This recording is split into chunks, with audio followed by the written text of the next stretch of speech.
Lorsque mon mari Pierre a proposé de passer quelques jours dans notre maison de campagne, j'ai accepté avec enthousiasme. Cela faisait des mois que nous n'avions pas eu le temps de nous détendre loin de l'agitation de la ville, et l'idée de me réveiller avec l'odeur de l'herbe fraîche et du chant d'oiseaux me semblait idyllique. La propriété appartenait à la famille de Pierre. C'était un vaste domaine avec des champs à perte de vue, une écurie bien entretenue et un petit potager à l'arrière. Un homme nommé Antoine, le palefrenier, s'occupait des chevaux et de l'entretien des lieux.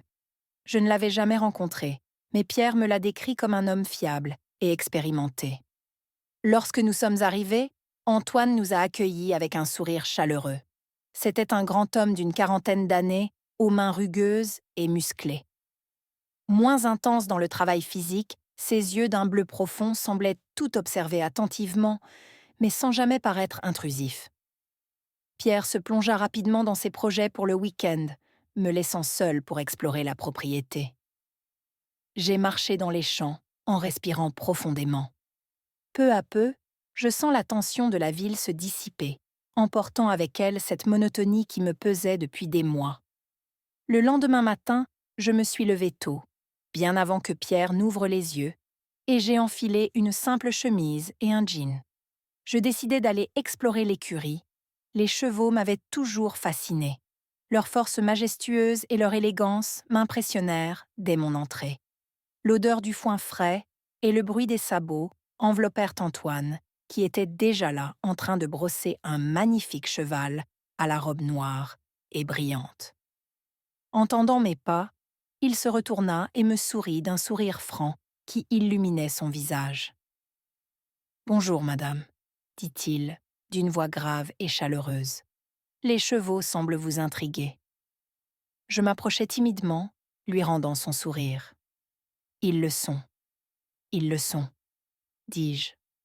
Je ne les avais pas vus d'aussi près depuis que j'étais enfin avec Antoine, hochant la tête, continuant son travail avec des gestes précis.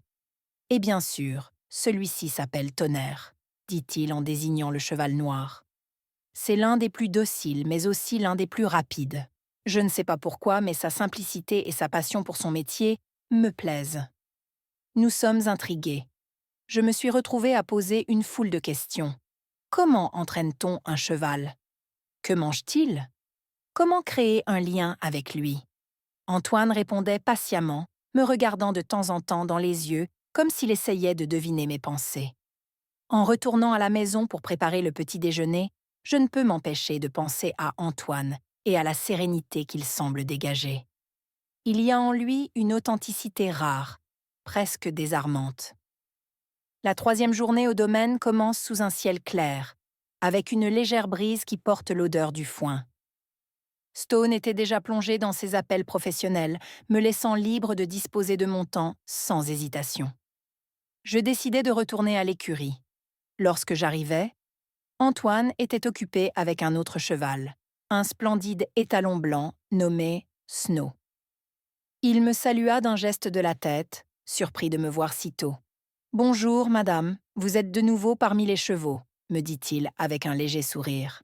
« Bonjour, Antoine. »« Oui, je n'ai pas pu résister, » répondis-je en souriant. Il y a quelque chose de magique ici, un calme que je ne retrouve pas ailleurs. Antoine secoue la tête en continuant à brosser la neige. Les chevaux ont ce don. Ils ressentent tout le paix, la peur, la joie et même les pensées les plus silencieuses. Cette remarque m'a touchée. Antoine n'était pas un homme bavard, mais chaque mot semblait réfléchi, chargé d'un sens profond. Il m'invita à m'approcher et, avec une délicatesse inattendue, il guida ma main pour caresser le museau de la neige. « Ne sois pas nerveux, » me dit-il doucement. Il ressentait autant de confiance que d'appréhension. Alors que je caressais le cheval, je pris conscience de la proximité d'Antoine. Sa présence, à la fois rassurante et inquiétante, me fit frissonner. Je recule légèrement, essayant de cacher l'émotion qui monte en moi, mais je sais déjà que quelque chose est en train de changer. L'après-midi s'écoula avec une légèreté inhabituelle.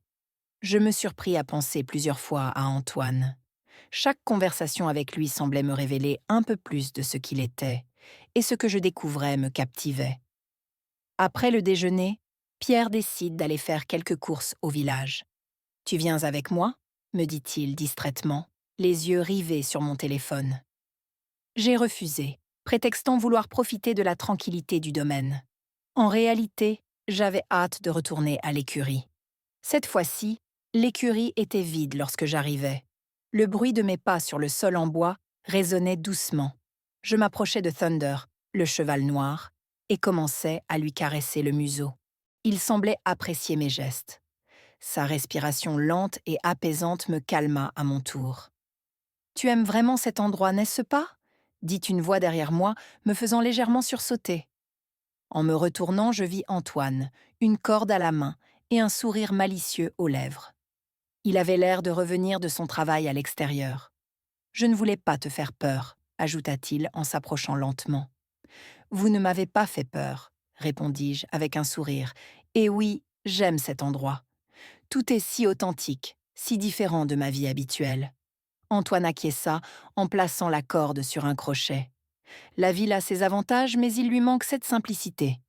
Ici, on apprend à respecter les rythmes de la nature, à ralentir. Nous continuâmes à parler cette fois, sans réserve. Il me raconta comment il était venu travailler ici et combien il aimait son métier. Pour ma part, je lui confiais quelques fragments de ma vie, avec cependant ce sentiment d'être délaissé par Pierre. À mon retour, le soleil était déjà bas, et bien que la journée touche à sa fin, je me suis rendu compte que j'attendais déjà avec impatience.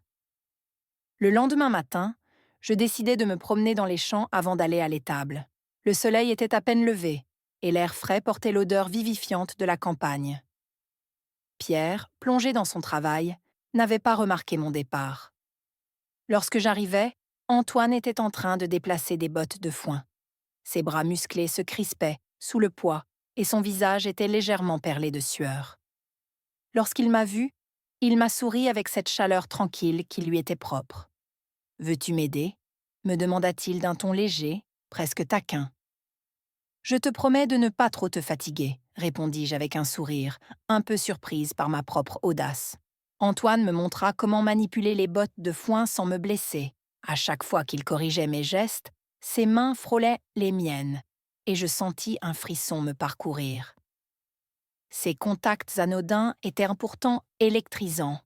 Au bout d'un moment, nous nous sommes assis sur un banc de bois à l'entrée du C. Il m'a tendu une bouteille d'eau, et en buvant, nos regards se sont croisés.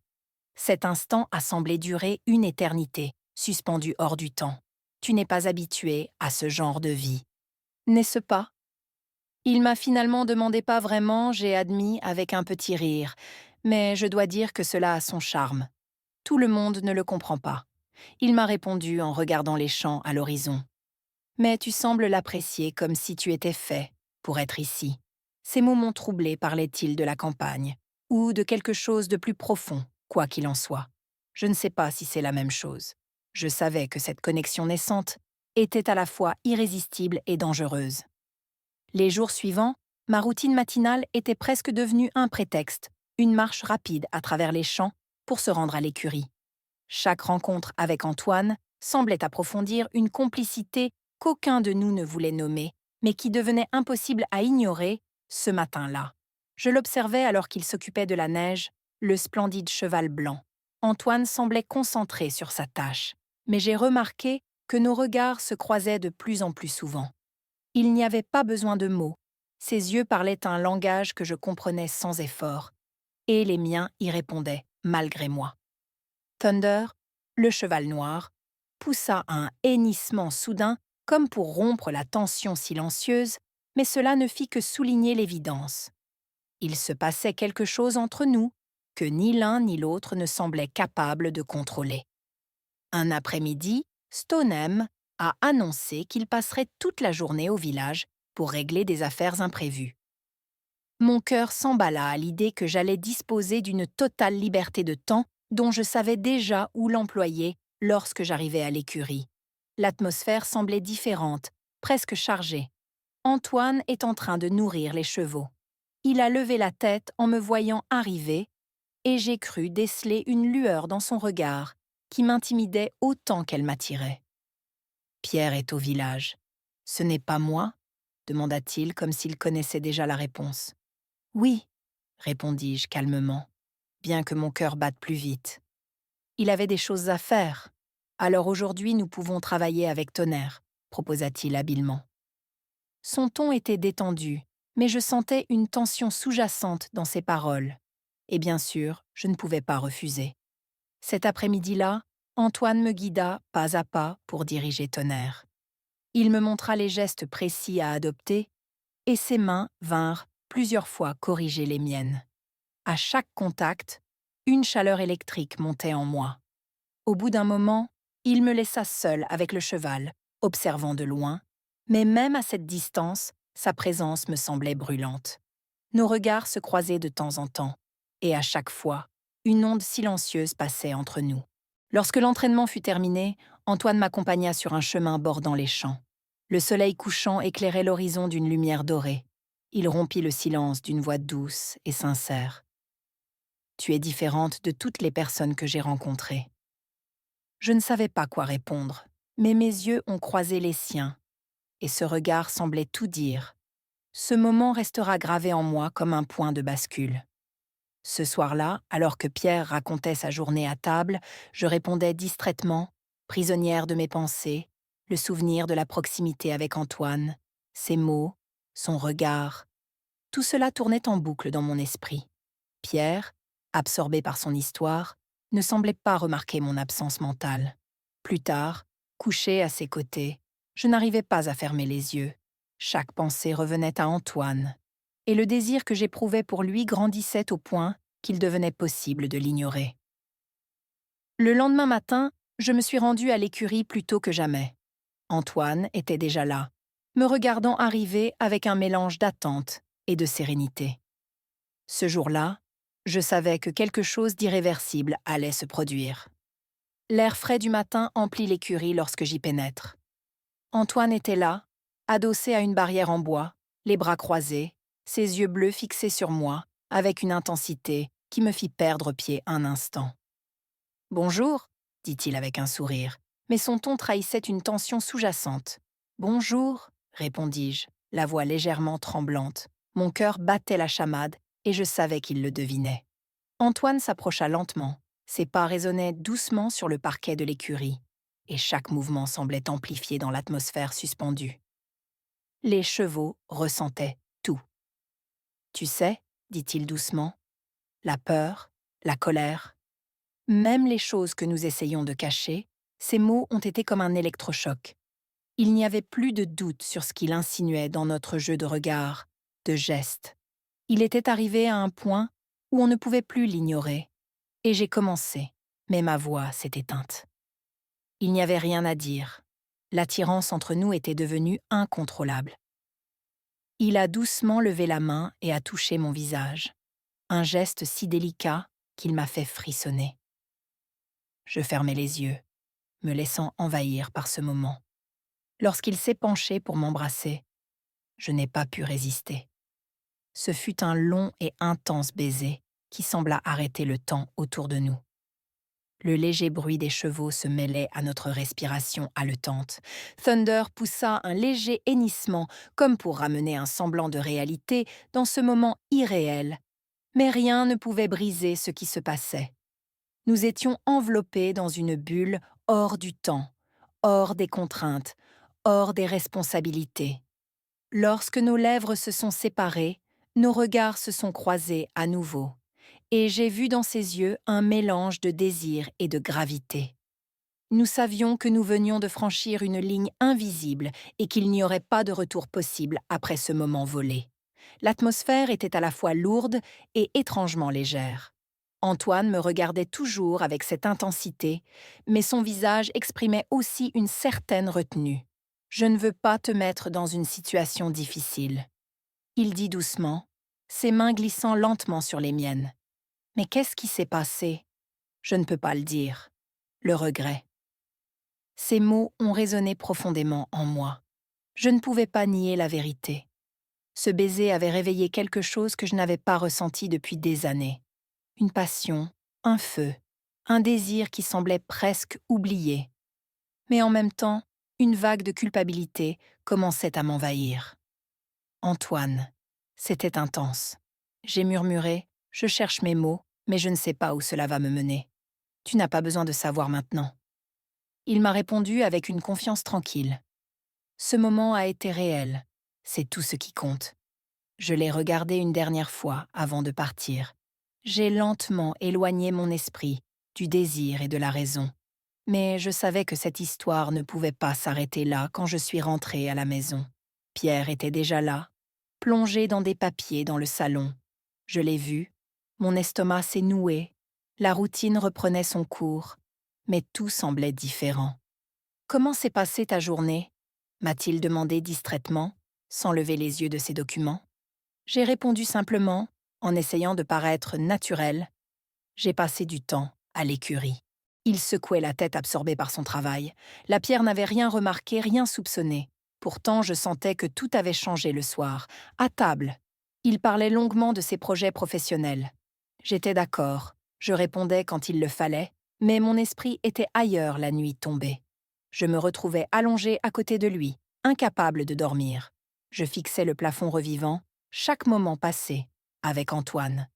Ce que j'avais ressenti avec lui était indéniable, mais les conséquences de ces sentiments me terrifiaient. Le lendemain, je n'avais pas le temps de m'endormir. J'avais l'impression de ne pas être à la hauteur. Le lendemain, j'avais décidé d'éviter Antoine, pensant que la maîtrise de la distance m'aiderait à trouver l'équilibre, mais c'était une lutte vaine. Plus j'essayais de l'éloigner de mes pensées, plus il revenait avec une force irrésistible. Je me retrouvais pourtant comme attirée à retourner à l'écurie. Antoine était là en train de s'occuper de la neige quand il me vit.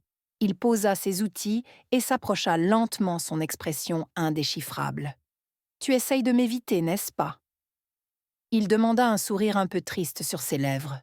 Peut-être que je ne suis pas sûre d'être à l'aise avec lui. Un sourire un peu triste sur les lèvres, peut-être ai-je répondu honnêtement. Mon cœur battait la chamade, mais je ne sais pas quoi faire. Tu n'as rien à faire.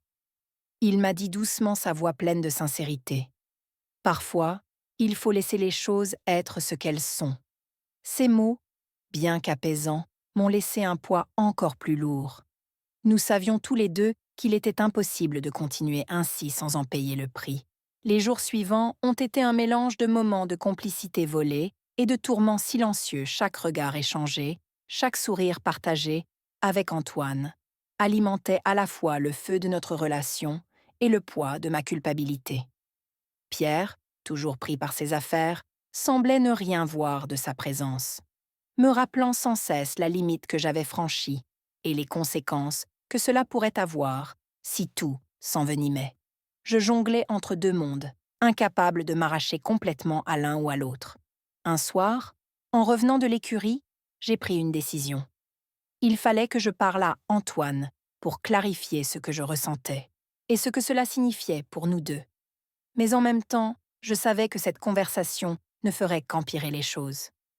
Le lendemain, je suis retournée à l'écurie, déterminée à mettre les choses au clair. Antoine m'attendait comme s'il savait déjà que ce jour serait différent. Ses yeux étaient calmes, mais son regard me transperça.